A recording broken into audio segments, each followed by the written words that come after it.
कामदा एकादशी, चैत्र शुक्ल पक्ष एकादशी। भगवान श्री कृष्ण के अति प्रिय सखा अर्जुन कहने लगे कि हे मधुसूदन, मैं आपको कोटि कोटि नमस्कार करता हूँ। प्रभु, मैं आपसे प्रार्थना करता हूँ कि आप कृपा करके चैत्र मास के शुक्ल पक्ष की एकादशी का भी वर्णन कीजिए। इस एकादशी का क्या नाम है? पहले इसे किन किन लोगों ने किया है और इसके करने से लोगों को क्या फल मिलता है? तो श्री कृष्ण भगवान बोले कि हे पार्थ, एक समय यही प्रश्न राजा दलीप ने गुरु वशिष्ठ जी से किया था।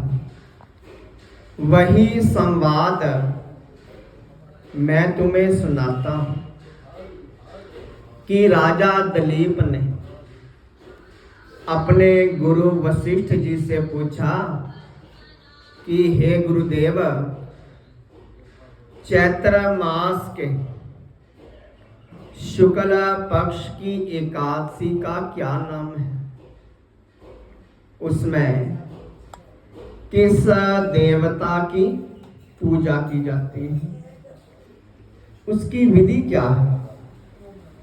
सो आप कृपा पूर्वक कहिए। महर्षि वशिष्ठ बोले कि हे राजन, चैत्र मास के शुक्ल पक्ष की एकादशी का नाम कामदा है। ये सारे पापों को नष्ट कर देती है।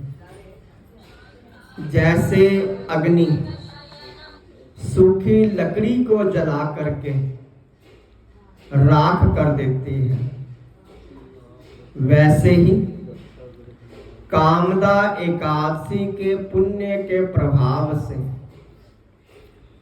सभी पाप नष्ट हो जाते हैं और पुत्र की प्राप्ति होती है। और इस व्रत से मनुष्य बुरी योनियों से छूट जाता है और अंत में उसे स्वर्ग की प्राप्ति होती है।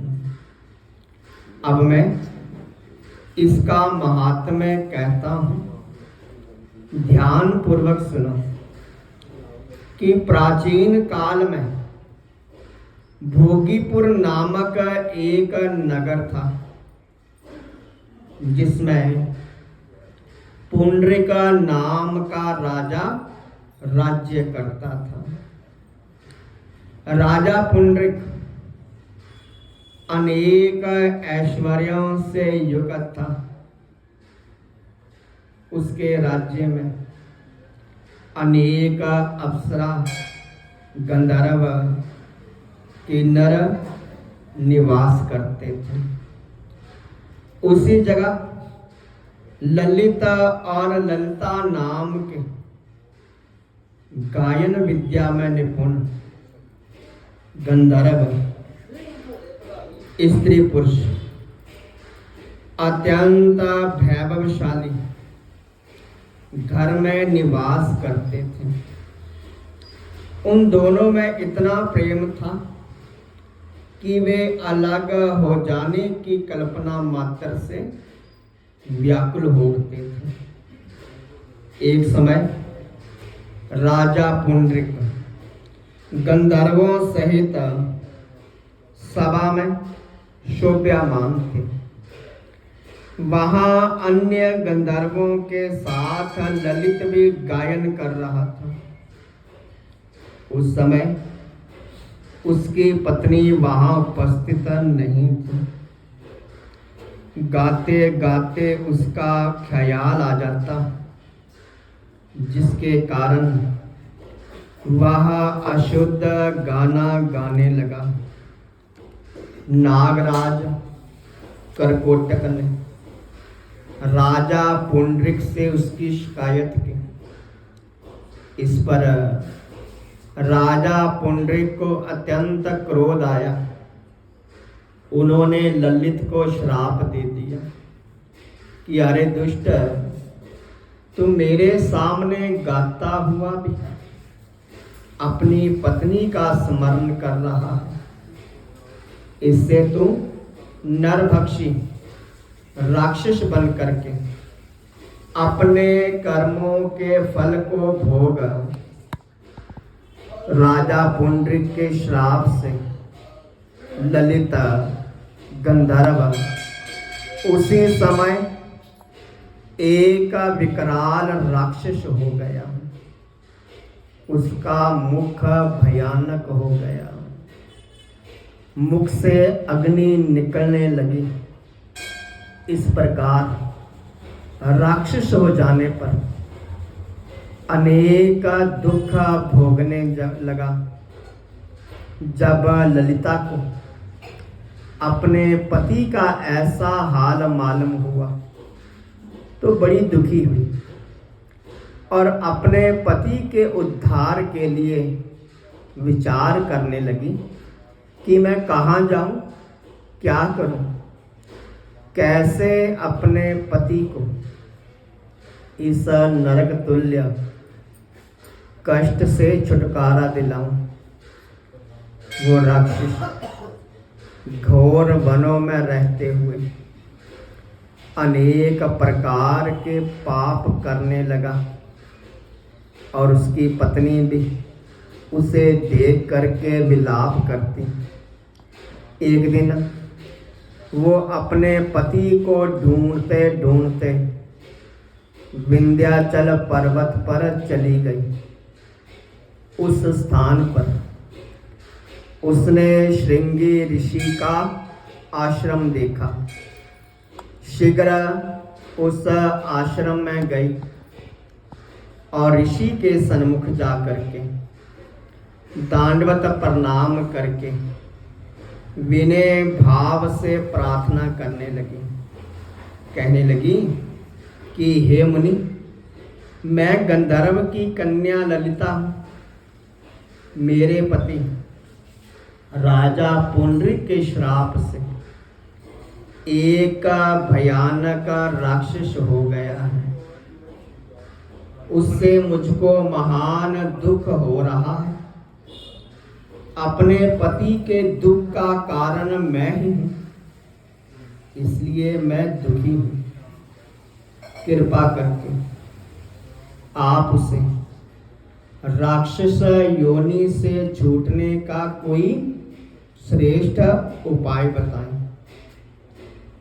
उसका सारा वृतांत सुन करके ऋषि श्रृंगी बोले कि हे गंधर्व कन्या, चैत्र मास के शुक्ल पक्ष की एकादशी का नाम कामदा एकादशी है।